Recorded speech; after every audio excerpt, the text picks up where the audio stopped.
स्वागत है आपका दोस्तों बिहार न्यूज़ में। मैं हूं फिरदौस गनी और आप देख रहे हैं केडीबी लाइव। दोस्तों आज हो चुका है 28 जुलाई 2026। तो आज की पूरे बिहार की टॉप न्यूज़ लेकर आए हैं आपके लिए। वीडियो शुरू करने से पहले आपसे एक रिक्वेस्ट है कि अगर आप पहली बार इस चैनल पर आए हैं तो चैनल को सब्सक्राइब करके बेल आइकन को प्रेस कर दीजिए और साथ ही साथ वीडियो को लाइक कर दीजिए, अपने दोस्तों के साथ शेयर भी कीजिए। तो चलिए चलते हैं आज की खबरों की ओर। दोस्तों आज बिहार न्यूज़ की शुरुआत सबसे पहले करेंगे कि सम्राट सरकार झुकी, छात्रों पर हुए केस लिए वापस। जहां बिहार सरकार ने नीट परीक्षा को लेकर के हुए छात्र आंदोलन के बाद बड़ा फैसला लेते हुए प्रदर्शनकारियों के खिलाफ दर्ज मामलों को वापस लेने की घोषणा की है। जहां सरकार ने स्पष्ट कर दिया है कि 26 जुलाई 2026 की शाम 6 बजे तक आंदोलन के दौरान दर्ज सभी एफआईआर, कानूनी कार्रवाई और गिरफ्तार या फिर निरुद्ध किए गए प्रदर्शनकारियों को रिहा करने की प्रक्रिया शुरू कर दी जाएगी। यह फैसला लंबे समय से छात्रों और फिर विभिन्न संगठनों की मांग के बाद लिया गया है। सरकार के इस निर्णय को छात्र आंदोलन की बड़ी जीत माना जा रहा है। आदेश के अनुसार आंदोलन में शामिल छात्रों के खिलाफ दर्ज मामलों को वापस लेने के लिए संबंधित जिलों को निर्देश जारी किए गए हैं। वहीं पर विपक्ष का कहना है कि सरकार ने जन दबाव के कारण यह फैसला लिया है और अब छात्रों की अन्य मांगों पर भी गंभीरता से विचार किया जाना चाहिए। बिहार सरकार छात्रों को दे रही है 10,000 से 15,000 रुपए तक की प्रोत्साहन राशि। जाने कौन कर सकता है आवेदन। दरअसल बात है कि बिहार सरकार ने मेधावी छात्रों के लिए बड़ी खुशखबरी सामने दी है। मुख्यमंत्री विद्यार्थी प्रोत्साहन योजना के तहत पात्र छात्र छात्राओं को 10,000 से 15,000 रुपए तक की प्रोत्साहन राशि दी जाएगी। इस योजना का उद्देश्य आर्थिक रूप से छात्रों को आगे की पढ़ाई के लिए प्रोत्साहित करना है। इसके लिए ऑनलाइन आवेदन प्रक्रिया शुरू कर दी गई है। इस योजना का लाभ बिहार के पात्र छात्र छात्राओं को मिलेगा जिन्होंने बिहार विद्यालय परीक्षा समिति यानी कि BSCB या फिर बिहार मदरसा शिक्षा बोर्ड के से निर्धारित परीक्षा प्रथम श्रेणी में पास की है। योजना के तहत मैट्रिक प्रथम श्रेणी से पास पात्र छात्राओं को 10,000 रुपये और इंटर प्रथम श्रेणी से पास छात्राओं को 15,000 रुपये की प्रोत्साहन राशि दी जाएगी। ये राशि सीधे लाभार्थियों के बैंक खाते में DBT के माध्यम से भेजी जाएगी। आवेदन करने के लिए अभ्यर्थियों को ई-कल्याण पोर्टल पर ऑनलाइन आवेदन करना होगा। आवेदन के दौरान आधार कार्ड, अंक प्रमाण पत्र, बैंक पासबुक, निवास प्रमाण पत्र सहित अन्य आवश्यक दस्तावेज अपलोड करने होंगे। प्रदर्शनकारियों पर कार्रवाई और फायरिंग मामले में सुप्रीम कोर्ट पहुंचे मनोज झा। दोषी पुलिसकर्मियों पर FIR दर्ज करने की मांग। दरअसल बात है कि नीट पेपर लीक के विरोध में हुए छात्र प्रदर्शनों के दौरान पुलिस कार्रवाई, दर्ज FIR और फायरिंग के मामलों को लेकर राष्ट्रीय जनता दल यानी कि RJD के राज्यसभा सांसद मनोज झा ने सुप्रीम कोर्ट का दरवाजा खटखटाया है। उन्होंने याचिका दाखिल करके प्रदर्शनकारियों पर कथित पुलिस ज्यादती की निष्पक्ष जाँच कराने और दोषी पुलिसकर्मियों के खिलाफ FIR दर्ज करने की मांग की है। याचिका में बिहार के सीवान जिले में छात्र प्रदर्शन के दौरान हुए पुलिस फायरिंग का भी जिक्र किया गया है। इसके साथ ही देश भर में 20 जुलाई से छात्र आंदोलन के दौरान पुलिस कार्रवाई की जांच के लिए विशेष जांच दल यानी कि SIT गठित करने, सभी दोषी प्रदर्शन अधिकारियों के खिलाफ आपराधिक और विभागीय कार्रवाई करने तथा घायल प्रदर्शनकारियों को उचित मुआवजा और इलाज उपलब्ध कराने की मांग की है। मनोज झा की ओर से दायर याचिका में यह भी मांग की गई है कि भविष्य में ऐसे मामलों से निपटने के लिए पुलिस कार्रवाई की एक समान मानक प्रक्रिया तैयार किया जाए ताकि प्रदर्शन के दौरान अनावश्यक बल प्रयोग रोका जा सके। तेजस्वी यादव ने सम्राट चौधरी को बताया सड़क छाप अपराधी, बड़े भाई की गिरफ्तारी पर बड़ी चेतावनी। दरअसल बात है कि RJD नेता और फिर बिहार विधानसभा में नेता प्रतिपक्ष तेजस्वी यादव ने अपने बड़े भाई तेज प्रताप यादव की गिरफ्तारी को लेकर के बिहार सरकार पर तीखा हमला बोला है। उन्होंने मुख्यमंत्री सम्राट चौधरी पर निशाना साधते हुए उन्हें सड़क छाप अपराधी बताया और आरोप लगाया है कि सरकार विपक्ष की आवाज दबाने के लिए प्रशासन का दुरुपयोग कर रही है। तेजस्वी यादव ने कहा है कि तेज प्रताप यादव की गिरफ्तारी पूरी तरह से राजनीतिक बदले की भावना से की गई है। उन्होंने चेतावनी दी है कि अगर विपक्षी नेताओं और फिर कार्यकर्ताओं पर इसी तरह कार्रवाई जारी रही तो फिर राज्य भर में बड़ा आंदोलन कर छेड़ेगी। साथ ही उन्होंने सरकार पर लोकतांत्रिक अधिकारों का दमन करने का आरोप लगाया है। इस बयान के बाद बिहार की सियासत और गर्मा गई है। तेजस्वी यादव के आरोप पर सत्ता पक्ष की ओर से भी पलटवार किया गया है और इसे राजनीतिक बयानबाजी बताया गया है। तेज प्रताप यादव की गिरफ्तारी और फिर उस पर जारी बयानबाजी के बीच राज्य में राजनीतिक माहौल लगातार गर्म बना हुआ है। बिहार में पश्चिमी चंपारण, पूर्वी चंपारण, मुजफ्फरपुर समेत 6 जिलों के किसानों को बेहतर सिंचाई का लाभ। दरअसल बात है कि बिहार सरकार ने उत्तर बिहार के किसानों को बड़ी राहत देने की दिशा में एक बड़ा कदम उठाया है। पश्चिमी चंपारण, पूर्वी चंपारण, मुजफ्फरपुर समेत 6 जिलों में सिंचाई व्यवस्था को मजबूत करने के लिए नहरों के जीर्णोद्धार और आधुनिकीकरण का कार्य कराया जा रहा है। इस योजना के पूरा होने से हजारों किसानों को समय पर सिंचाई के लिए पर्याप्त पानी उपलब्ध हो सकेगा। सरकार के अनुसार परियोजना के तहत नहरों की जल प्रवाह क्षमता बढ़ाई जाएगी, जिससे खेतों तक पानी आसानी से पहुंचेगा। इसका सीधा लाभ किसानों को मिलेगा और फसलों की पैदावार में भी बढ़ोतरी होने की उम्मीद है। खास करके रबी और फिर खरीफ सीजन में सिंचाई की समस्या से जूझ रहे किसानों को इस योजना से राहत मिलेगी। राज्य सरकार का कहना है कि सिंचाई व्यवस्था को बेहतर बनाना कृषि विकास की प्राथमिकताओं में शामिल है। आरजेडी सांसद सुधाकर सिंह धरने पर बैठे, छात्र आंदोलन पर सरकार को घेरा। दरअसल बात है कि राजद सांसद सुधाकर सिंह छात्र आंदोलन के दौरान हुई पुलिस कार्रवाई के विरुद्ध में धरने पर बैठ गए। उन्होंने आरोप लगाया है कि सरकार छात्रों की आवाज दबाने के लिए बल प्रयोग कर रही है और शांतिपूर्ण प्रदर्शन करने वालों पर कार्रवाई की जा रही है। उन्होंने इस पूरे मामले की निष्पक्ष जांच कराने की मांग उठाई है। धरने के दौरान सुधाकर सिंह ने छात्रों पर दर्ज मामले को वापस लेने और फिर गिरफ्तार छात्रों को जल्द रिहा करने की मांग की है। उन्होंने कहा कि लोकतंत्र में छात्रों को अपनी बात रखने का पूरा अधिकार है और सरकार को उनकी मांगों पर गंभीरता से विचार करनी चाहिए, न कि उन पर कार्रवाई करनी चाहिए। वहीं पर सुधाकर सिंह ने चेतावनी दी है कि यदि छात्रों के साथ न्याय नहीं हुआ तो फिर आंदोलन को और व्यापक किया जाएगा। उन्होंने कहा कि विपक्ष छात्रों के हितों की लड़ाई जारी रखेगा और सरकार को इस मुद्दे पर जवाब देना होगा। धर्मेंद्र प्रधान के इस्तीफे के बाद भी छात्रों का आंदोलन जारी। पहली बार वोट देने वाली पीढ़ी चाहती है भविष्य की गारंटी। दरअसल बात है कि केंद्रीय शिक्षा मंत्री धर्मेंद्र प्रधान के इस्तीफे के बाद भी देश भर में छात्रों का आंदोलन थमता नजर नहीं आ रहा है। आंदोलनकारी छात्रों का कहना है कि उनकी लड़ाई केवल एक मंत्री के इस्तीफे तक सीमित नहीं है, बल्कि वे शिक्षा व्यवस्था में पारदर्शिता, परीक्षा प्रणाली में सुधार और फिर अपने भविष्य की ठोस गारंटी चाहते हैं। हाल के दिनों में विभिन्न स्थानों पर छात्रों का प्रदर्शन लगातार जारी है। आंदोलन में बड़ी संख्या में पहली बार मतदान करने वाली युवा पीढ़ी शामिल है। उनका कहना है कि सरकार को केवल आश्वासन नहीं बल्कि ऐसे अस्थायी फैसले लेने चाहिए जिससे भविष्य में पेपर लीक, परीक्षा में गड़बड़ी और फिर छात्रों के साथ अन्याय जैसी घटनाएं दोबारा न हो। युवाओं का मानना है कि उनका भविष्य सुरक्षित करना सरकार की सबसे बड़ी जिम्मेदारी है। छात्र संगठनों ने साफ कर दिया है कि जब तक उनकी प्रमुख मांगे पर ठोस कार्रवाई नहीं होती है तब तक आंदोलन जारी रहेगा। वहीं पर सरकार की ओर से शिक्षा व्यवस्था में सुधार और फिर परीक्षा प्रणाली को अधिक पारदर्शी बनाने के संकेत दिए गए हैं, लेकिन छात्र अब इन वादों को धरातल पर लागू होते देखना चाहते हैं। AK-47 का किसने दिया ऑर्डर, कितनों को लगी गोली, बड़ी बातें। दरअसल बात है कि बिहार के सिवान में छात्र प्रदर्शन के दौरान पुलिस द्वारा AK-47 से फायरिंग किए जाने का मामला अब बड़ा राजनीतिक और प्रशासनिक मुद्दा बन गया है। यह घटना के बाद संबंधित पुलिसकर्मियों को निलंबित कर दिया गया है, लेकिन सबसे बड़ा सवाल ये उठ रहा है कि प्रदर्शन के दौरान AK-47 जैसे असॉल्ट राइफल के इस्तेमाल का आदेश किसने दिया। पुलिस नियमों के अनुसार ऐसी कार्रवाई बिना वरिष्ठ अधिकारियों की अनुमति के नहीं दी जा सकती है। यह प्रशासन के अनुसार प्रदर्शन के दौरान 3 लोग गोली लगने से घायल हुए हैं। हालांकि अधिकारियों का कहना है कि यह स्पष्ट नहीं है कि AK-47 की गोली लगी या फिर किसी अन्य फायरिंग में वे घायल हुए। मामले की जांच जारी है और फिर यह भी पता लगाया जा रहा है कि फायरिंग आत्मरक्षा में की गई थी या फिर नियमों का उल्लंघन हुआ। 45,000 वोट पाने वाली रेखा गुप्ता पर तेजस्वी यादव का भरोसा, बांकीपुर में किया जीत का दावा। यह दरअसल बात है कि बांकीपुर विधानसभा उपचुनाव को लेकर के चुनावी माहौल तेज हो गया है। महागठबंधन के समर्थन में आयोजित रोड शो के दौरान नेता प्रतिपक्ष तेजस्वी यादव ने कांग्रेस उम्मीदवार रेखा गुप्ता की जीत का दावा किया है। उन्होंने कहा है कि पिछली बार करीब 45,000 वोट हासिल करने वाली रेखा गुप्ता इस बार जनता के समर्थन से जीत दर्ज करेगी और बांकीपुर में बदलाव की शुरुआत होगी। रोड शो के दौरान तेजस्वी यादव ने भाजपा और फिर राज्य सरकार पर भी निशाना साधा है। उन्होंने कहा है कि जनता महंगाई, बेरोजगारी और फिर कानून व्यवस्था जैसे मुद्दों से परेशान है और इस बार इन सवालों का जवाब वोट के जरिए देगी। तेजस्वी यादव ने कार्यकर्ताओं से हर घर तक पहुंच करके महागठबंधन के पक्ष में मतदान की अपील भी की है। तेजस्वी यादव ने दावा किया है कि बांकीपुर की जनता बदलाव का मन बना चुकी है और महागठबंधन को व्यापक समर्थन मिल रहा है। बांकीपुर में पलटमार राजनीति, मेरे बड़े भाई तेज प्रताप के नाम माहौल बना रहे हैं तेजस्वी, तो प्रशांत किशोर दे रहे हैं दुर्गा की दुहाई। दरअसल बात है कि बांकीपुर विधानसभा उपचुनाव के प्रचार में सियासी मुकाबला दिलचस्प मोड़ पर पहुंच गया है। एक और तेजस्वी यादव अपने बड़े भाई तेज प्रताप यादव का नाम लेकर के चुनावी माहौल बनाने की कोशिश कर रहे हैं।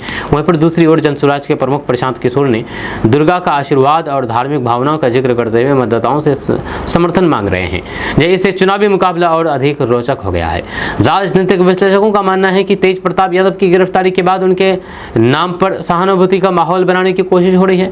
वहीं पर प्रशांत किशोर विकास, सुशासन और के साथ साथ धार्मिक आस्था को भी अपने प्रचार का हिस्सा बना रहे हैं। दोनों नेताओं की अलग अलग रणनीतियां बांकीपुर की सियासत में नई चर्चा का विषय बन गई है। 30 जुलाई को होने वाले उपचुनाव से पहले सभी प्रमुख दलों ने प्रचार अभियान तेज कर दिया है। भाजपा महागठबंधन और फिर जनसुराज पूरी ताकत के साथ मैदान में है। ऐसे में अब ये देखना दिलचस्प होगा कि मतदाता किसकी रणनीति पर भरोसा जताते हैं। हर थाली में बिहारी तरकारी का टारगेट, 1 लाख से ज्यादा किसानों की बल्ले बल्ले। दरअसल बात है कि बिहार सरकार ने हर थाली में बिहारी तरकारी अभियान को लेकर के बड़ा लक्ष्य तय किया है। इस योजना के तहत बिहार के 1 लाख से अधिक किसानों को जोड़ करके स्थानीय स्तर पर सब्जी उत्पादन और फिर विपणन को बढ़ावा दिया जाएगा। इस संबंध में वेज फेड की अहम बैठक में अभियान को तेजी से आगे बढ़ाने की रणनीति पर चर्चा की है। बैठक में बताया गया है कि स्वीकृत 114 परियोजनाओं में से 107 के लिए जमीन उपलब्ध करा दी गई है, जिससे योजना की क्रियान्वयन में तेजी आएगी। सरकार का उद्देश्य किसानों को बेहतर बाजार उपलब्ध कराना, उनकी आय बढ़ाना और फिर राज्य के लोगों तक ताजा और गुणवत्तापूर्ण बिहारी सब्जियां पहुंचाना है। हालांकि इस योजना में फिलहाल पटना जिला पीछे बताया जा रहा है। छात्रों पर कार्रवाई को लेकर के राहुल प्रियंका का सरकार पर हमला, पीएम से की माफी की मांग। दरअसल बात है कि बिहार समेत देश भर में छात्र आंदोलन के दौरान हुए पुलिस कार्रवाई को लेकर के कांग्रेस नेता राहुल गांधी और फिर प्रियंका गांधी ने केंद्र सरकार पर तीखा हमला बोला है। दोनों नेताओं ने छात्रों के साथ कथित दुर्व्यवहार और फिर पुलिस बल प्रयोग पर सवाल उठाते हुए प्रधानमंत्री मोदी से सार्वजनिक माफी मांगने की मांग की है। राहुल गांधी ने कहा है कि छात्रों की आवाज दबाने के बजाय सरकार को उनकी चिंताओं का समाधान करना चाहिए। राहुल गांधी ने आरोप लगाया है कि शांतिपूर्ण प्रदर्शन कर रहे छात्रों के खिलाफ बल प्रयोग लोकतांत्रिक मूल्यों के खिलाफ है। वहीं पर प्रियंका गांधी ने भी छात्रों पर दर्ज मामलों और फिर पुलिस कार्रवाई को लेकर के सरकार की आलोचना की है। विपक्ष का कहना है कि छात्रों को न्याय मिलना चाहिए और फिर उनके भविष्य से जुड़े मुद्दों पर संवेदनशीलता के साथ फैसला लिया जाना चाहिए। सदर अस्पतालों को सुपर स्पेशलिटी के रूप में किया जा रहा है विकसित, 70 प्रकार की सर्जरी शुरू करने के निर्देश स्वास्थ्य सचिव। दरअसल बात है कि बिहार सरकार बिहार के सदर अस्पतालों को चरणबद्ध तरीके से सुपर स्पेशलिटी अस्पतालों के रूप में विकसित करने की दिशा में तेजी से काम कर रही है। स्वास्थ्य विभाग के सचिव रवि ने वीडियो कॉन्फ्रेंसिंग के माध्यम से कई जिला अस्पतालों की समीक्षा करते हुए अधिकारियों को निर्देश दिया है कि मरीजों को उनके जिले में ही बेहतर और फिर आधुनिक इलाज उपलब्ध कराया जाए।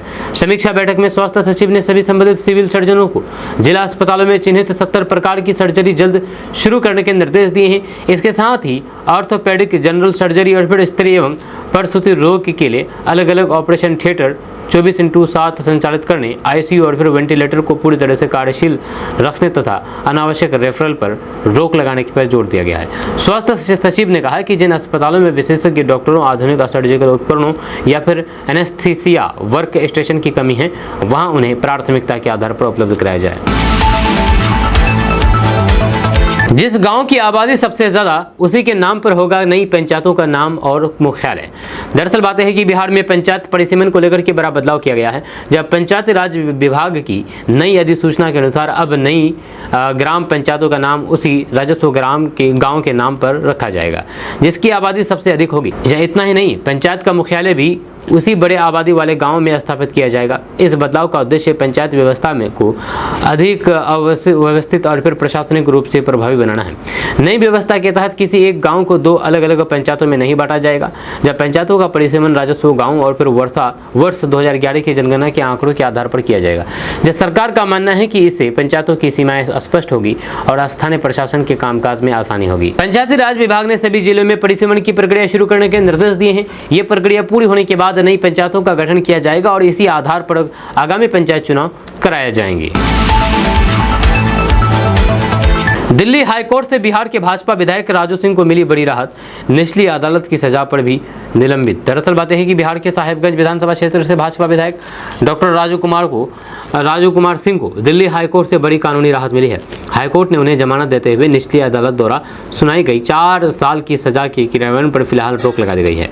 इस फैसले के बाद उनकी विधानसभा सदस्यता पर तत्काल मंडरा रहा खतरा भी टल गया है। ये मामला 31 दिसंबर 2018 को दिल्ली के एक फार्म हाउस में नए साल के जश्न के दौरान हुई हर्ष फायरिंग से जुड़ा है। इस घटना में आर्किटेक्ट डॉक्टर अर्चना गुप्ता को गोली लगने से उनकी जान चली गई थी। रोज एवेन्यू कोर्ट ने राजू सिंह को गैर इरादतन हत्या और फिर आर्म्स एक्ट के तहत दोषी ठहराते हुए 4 साल की सजा और फिर 25 लाख रुपए मुआवजा देने का आदेश दिया था, जिसके खिलाफ उन्होंने हाईकोर्ट से अपील की थी।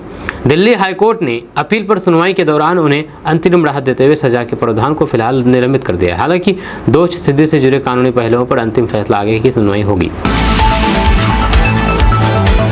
राजद के पूर्व सांसद अर्जुन राय, कांग्रेस के पूर्व प्रत्याशी विमल शुक्ला सहित कई नेता भाजपा में हुए शामिल। दरअसल बात है कि बिहार की राजनीति में भाजपा को उस समय बड़ी मजबूती मिली जब राजद के पूर्व सांसद अर्जुन राय, कांग्रेस के पूर्व विधानसभा प्रत्याशी विमल शुक्ला समेत कई नेताओं ने भारतीय जनता पार्टी की सदस्यता ग्रहण की है। जब भाजपा प्रदेश अध्यक्ष संजय सरावगी ने सभी नेताओं का पार्टी में स्वागत करते हुए कहा कि प्रधानमंत्री मोदी और फिर मुख्यमंत्री सम्राट चौधरी के नेतृत्व में भाजपा की नीतियों से प्रभावित होकर के विभिन्न दलों के नेता पार्टी से जुड़ रहे हैं। वहीं पर भाजपा में शामिल होने वाले नेताओं ने कहा है कि वे विकास और फिर जनहित की राजनीति को आगे बढ़ाने के उद्देश्य से पार्टी में आए हैं। तेजस्वी यादव की वापसी से गरमाई सियासत, क्या बिहार में फिर तेज होगा छात्र आंदोलन? दरअसल बात है कि विदेश दौरे से पटना लौटने के बाद तेजस्वी यादव ने बिहार में छात्र आंदोलन और फिर प्रदर्शनकारियों पर हुई लाठी कार्रवाई को लेकर के सरकार के खिलाफ मोर्चा खोल दिया है। उन्होंने आरोप लगाया है कि शांतिपूर्ण प्रदर्शन कर रहे छात्रों की आवाज़ सुनने के बाद सरकार ने पुलिस कार्रवाई का सहारा लिया है। जब तेजस्वी यादव ने प्रदर्शनकारियों की रिहाई और फिर दर्ज मुकदमे वापस लेने की मांग करते हुए कहा कि यदि ऐसा नहीं हुआ तो फिर राज्य में बड़ा छात्र आंदोलन खड़ा हो सकता है। तेजस्वी यादव ने सरकार को अल्टीमेट देते हुए कहा कि छात्रों पर दर्ज सभी मामले वापस लिए जाएं और गिरफ्तार युवाओं को तत्काल रिहा किया जाए। उन्होंने कहा कि छात्र अपने भविष्य और अधिकारों की लड़ाई लड़ रहे हैं, इसलिए उनकी मांगों को दबाने के बजाय सरकार को बातचीत के जरिए समाधान निकाला जाना चाहिए। इस मुद्दे को लेकर के बिहार की राजनीति भी एक बार फिर से गर्मा गई है। ये बिहार है बाबू, यहाँ सब संभव है। ताला तोड़ने का टाइम नहीं था तो फिर उखाड़ ले गए एटीएम। दरअसल बात है कि बिहार के वैशाली जिले में चोरों ने एटीएम चोरी की ऐसी वारदात को अंजाम दिया है जिसने सभी को हैरान कर दिया है। बदमाशों ने एटीएम का ताला तोड़ने में समय गंवाने के बजाय पूरी एटीएम मशीन को ही उखाड़ ले गई और वाहन में लाद करके फरार हो गए। घटना का वीडियो सामने आने के बाद ये मामला सोशल मीडिया पर तेजी से चर्चा का विषय बना हुआ है। घटना की सूचना मिलते ही पुलिस हरकत में आई और फिर त्वरित कार्रवाई करते हुए कुछ ही घंटों के भीतर उखाड़ करके ले गया एटीएम बरामद कर लिया।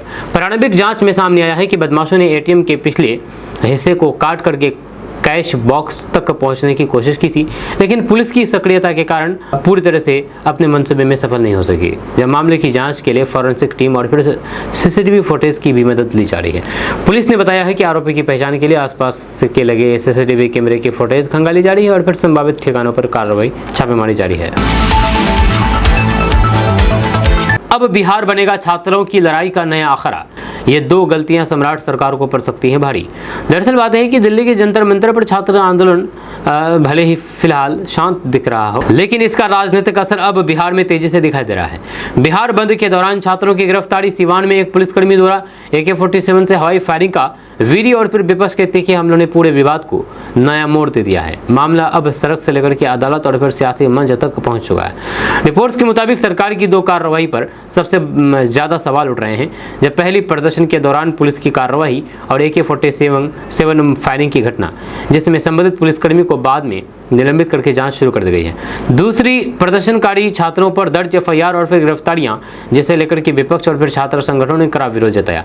बढ़ते दबाव के बीच बिहार सरकार ने प्रदर्शन के दौरान छात्रों पर दर्ज मामलों को वापस लेने और फिर गिरफ्तार छात्रों की रिहाई का भी फैसला लिया है। बिहार में हर खेत तक पहुंचेगा पानी, मंत्री डॉक्टर संतोष सुमन ने कहा कि लघु सिंचाई परियोजना का हो रहा विस्तार। दरअसल बात है कि बिहार सरकार बिहार के किसानों को सिंचाई की बेहतर सुविधा उपलब्ध कराने के लिए लघु सिंचाई परियोजनाओं का तेजी से विस्तार कर रही है। लघु जल संसाधन मंत्री डॉक्टर संतोष कुमार सुमन ने कहा कि सरकार का लक्ष्य राज्य के हर खेत तक सिंचाई का पानी पहुंचाना है, ताकि किसानों को वर्षा पर निर्भर न रहना पड़े और कृषि उत्पादन में बढ़ोतरी हो सके। मंत्री ने बताया है कि हर खेत तक सिंचाई का पानी कार्यक्रम को साल 2030 तक विस्तारित किया जा गया है। इसके तहत राज्य भर में 7014 नई लघु सिंचाई योजनाओं की पहचान की गई है, जिनके पूरा होने पर लगभग 7,56,000 हेक्टेयर अतिरिक्त सिंचाई क्षमता विकसित होगी।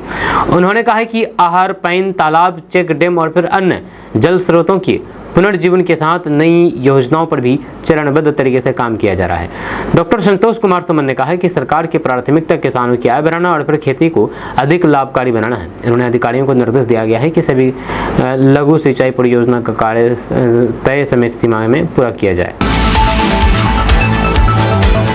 छात्रों के साथ आतंकी जैसा व्यवहार कर रही है पुलिस, गिरफ्तारी पर पप्पू यादव। दरअसल बात है कि पूर्णिया से सांसद पप्पू यादव ने बिहार में छात्र आंदोलन के दौरान हुई गिरफ्तारियों और फिर पुलिस कार्रवाई को लेकर के राज्य सरकार पर तीखा हमला बोला। संसद परिसर के बाहर प्रदर्शन करते हुए उन्होंने आरोप लगाया है कि प्रदर्शनकारी छात्रों के साथ दहशतगर्दियों जैसा व्यवहार किया जा रहा है। उन्होंने गिरफ्तार छात्रों की तत्काल रिहाई और फिर उनके खिलाफ दर्ज मामलों को वापस लेने की मांग की है। पप्पू यादव ने कहा है कि अपने अधिकारों की मांग कर रहे छात्रों के खिलाफ देर रात तक छापेमारी की जा रही है, उनके परिजनों को परेशान किया जा रहा है और घायल छात्रों को भी पर्याप्त इलाज नहीं मिल रहा है। उन्होंने सवाल उठाया है कि क्या हमारे बच्चे दहशतगर्द हैं, क्या अपनी बात रखना अपराध है।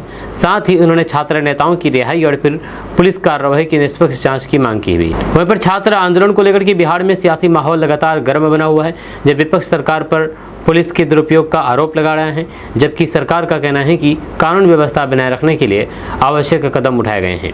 इस बीच छात्रों की गिरफ्तारी और फिर पुलिस कार्रवाई को लेकर के राजनीतिक बयानबाजी तेज हो गई है और आने वाले दिनों में यह मुद्दा और अधिक तुल पकड़ सकता है।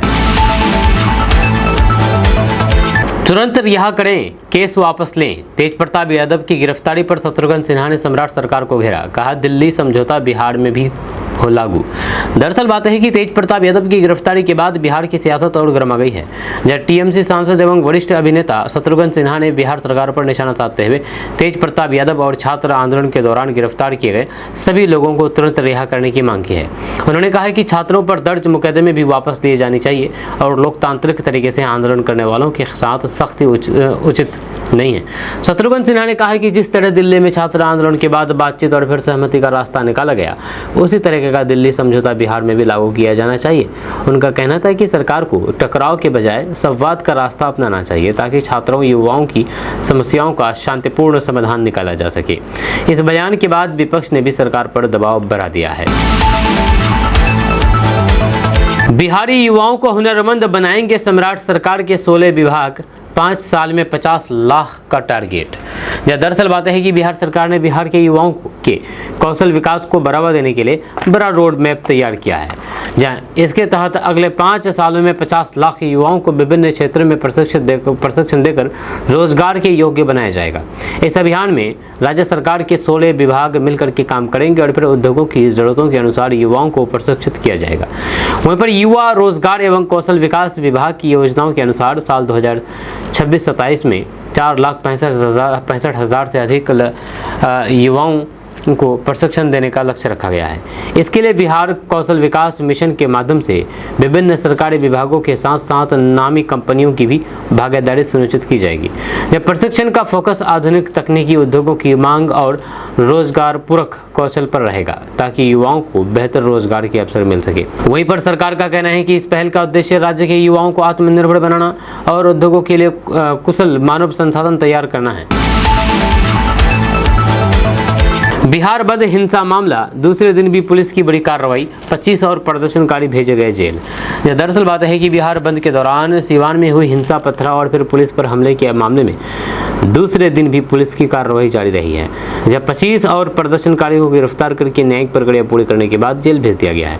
इससे पहले दिन 102 आरोपियों को न्यायिक हिरासत में भेजा जा चुका था। पुलिस फरार आरोपियों की तलाश में विशेष जांच दल यानी कि SIT और फिर स्पेशल टास्क फोर्स यानी कि STF के साथ लगातार छापेमारी कर रही है।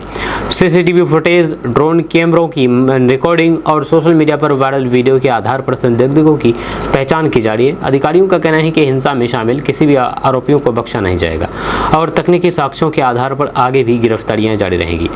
गिरफ्तार प्रदर्शनकारियों का पहले मेडिकल परीक्षण कराया गया, जिसके बाद उन्हें अदालत में पेश करके न्यायिक हिरासत में जेल भेज दिया गया। शहर के संवेदनशील इलाकों में अतिरिक्त पुलिस बल तैनात है और लगातार गश्त की जा रही है। वहीं पर इस कार्रवाई के बीच छात्र संगठनों और फिर विपक्षी दलों ने गिरफ्तार प्रदर्शनकारियों की रिहाई तथा दर्ज मामलों को वापस लेने की मांग तेज कर दी है।